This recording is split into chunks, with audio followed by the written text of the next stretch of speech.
his own. Madam President. Senator from Louisiana. Thank you, Madam President. I, too, rise to talk about one of the most pressing challenges that Louisiana families, indeed most American families, face, and that is the price at the pump and the enormous hit that is to their family budget, their pocketbooks, their wallet. It is really making life very, very difficult in the midst of a very weak economy. Just a few years ago, the price was $1.84. That's on the day Barack Obama was sworn in as President of the United States. Now it's more than doubled. It's $3.80 plus. It seems to be rising every day, and that is a real crisis to a lot of American families. We should be committed here in the Senate, here in Washington, to connect with the real world and focus on real problems and real crises. And for millions of Louisiana and American families, that is absolutely it. Unfortunately, I don't see real solutions and a real policy to address that coming out of the President or some of my colleagues here on the Senate floor. Right now, to the minute, as we speak here on the Senate floor, the President is speaking at the White House, and he's laying out his proposal to raise taxes on domestic energy companies and domestic oil and gas production.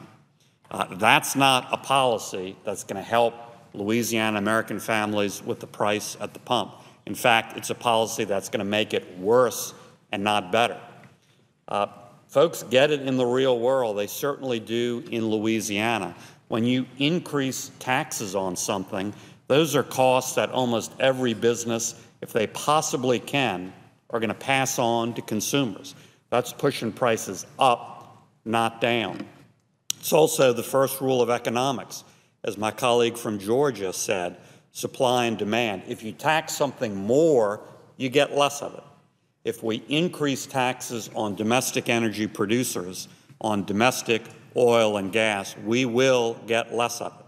And less supply means price goes up.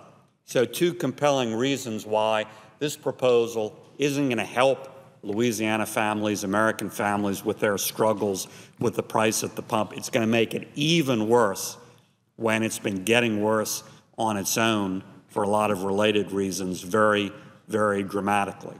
So that isn't a policy.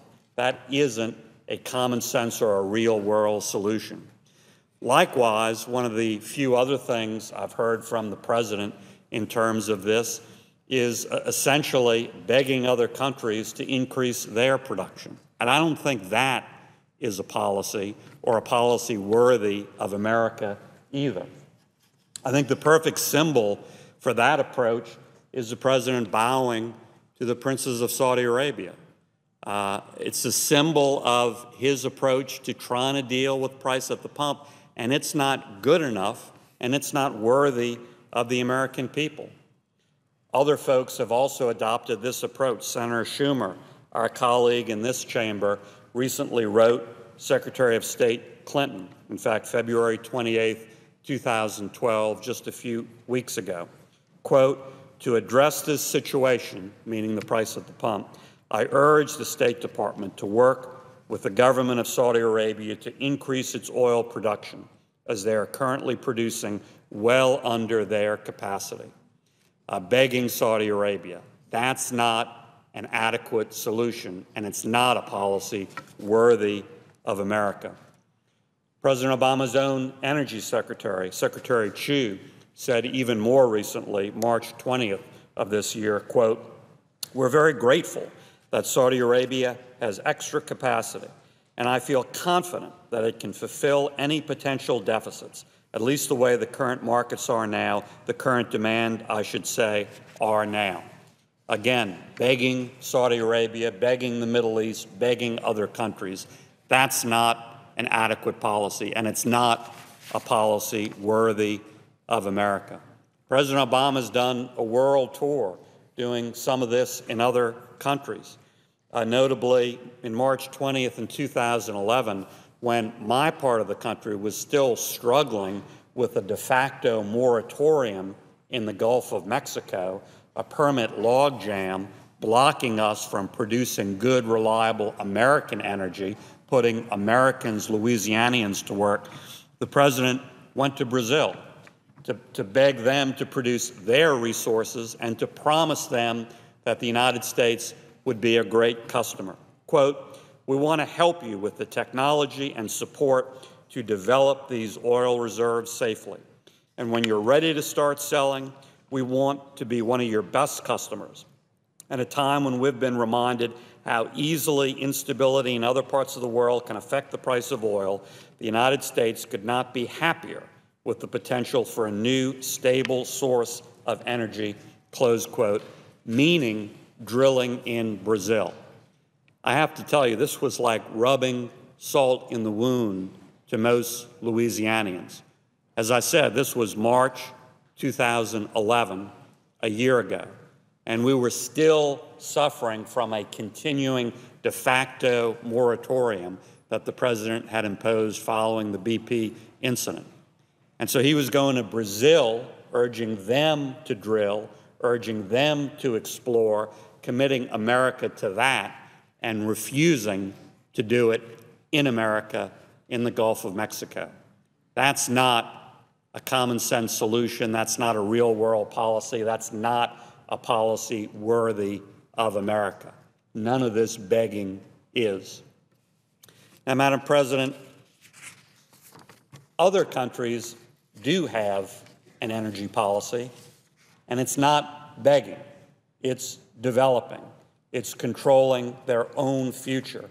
Very recently in the press, and I'll submit this for the record, there have been reports that PetroChina has now become the leading company publicly traded in terms of production of oil, far surpassing big oil and all the other companies that have been demonized by my colleagues on the left here on the Senate floor. The Chinese aren't going around the world begging. The Chinese are developing. The Chinese are trying to control their own destiny, and PetroChina is now the leading company in terms of producing oil. Petrobras in Brazil is another example. Brazil is developing their resources very aggressively. That's what I referred to when the president went there a year ago and applauded them and encouraged them. We've given them U.S. resources to do it in terms of loan guarantees, and the president absolutely promised we'd be a great customer. The Brazilians aren't traveling the world begging. The Brazilians are controlling their own destiny. The Brazilians are responsibly developing their own resources, and our president even applauds that while refusing to do the same here in this country. And it's interesting, according to recent press reports, which I'll also submit for the record, there is a budding and building relationship between Brazil and China is taking advantage and forming into contracts to take advantage of that resource.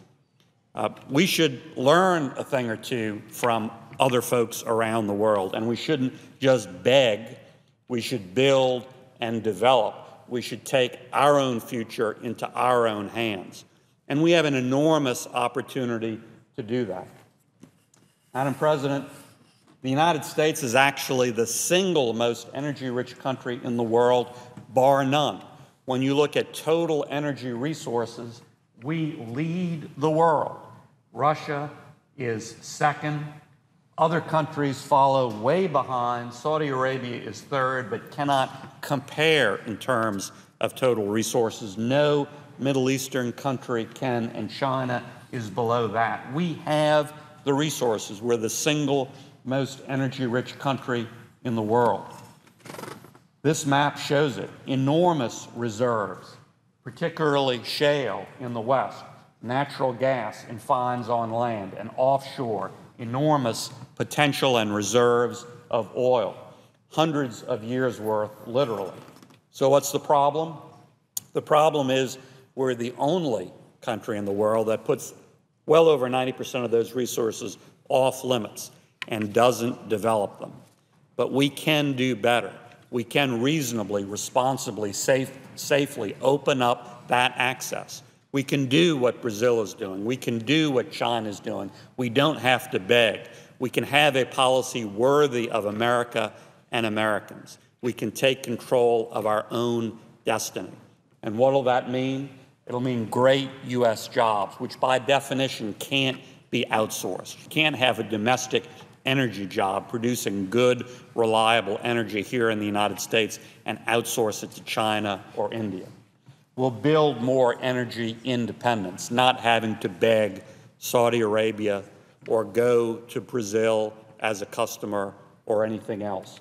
We'll even increase revenue to lower deficit and debt. After the federal income tax, the biggest source of revenue to the federal government is royalty or revenue on domestic oil production, second only to the federal income tax. It would be enormous new revenue to reduce deficit and debt. And of course, we can help lower the price at the pump. We can increase supply, which lowers price.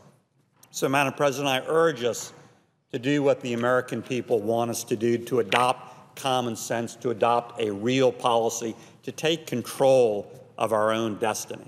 Begging is not a policy, at least not one worthy of Americans. This tax proposal to increase taxes on U.S. oil companies and domestic oil production is not a policy that will do anything but increase the price at the pump, decrease supply. That's the opposite of what we need.